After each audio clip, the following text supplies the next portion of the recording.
بیوی کے ساتھ لطف و مہربانی اور حسن سلوک۔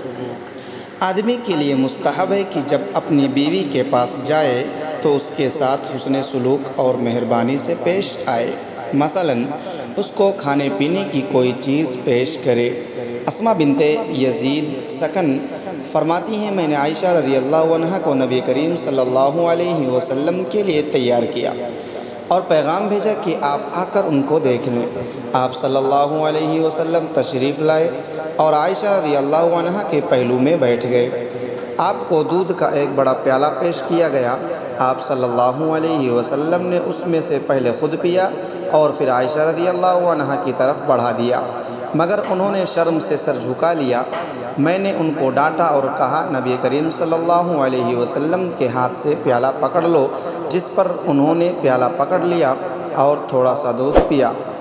پھر نبی صلی اللہ علیہ وسلم نے عائشہ رضی اللہ عنہ کو کہا، اپنی بہن کو دے دو۔ اسماء کہتی ہیں کہ میں نے عرض کیا، اے اللہ کے رسول صلی اللہ علیہ وسلم، بلکہ آپ پکڑیں اور پہلے خود پئیں پھر مجھے دیں۔ آپ صلی اللہ علیہ وسلم نے پیالہ پکڑ لیا، اس میں سے کچھ دودھ پیا اور باقی مجھے واپس کر دیا۔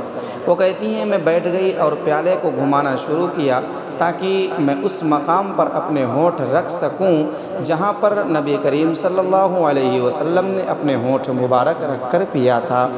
پھر نبی صلی اللہ علیہ وسلم نے میرے ساتھ موجود دیگر خواتین کو کہا، تم بھی پی لو۔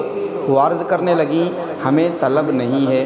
نبی کریم صلی اللہ علیہ وسلم نے فرمایا، تم جھوٹ اور بھوک کو جمع نہ کرو۔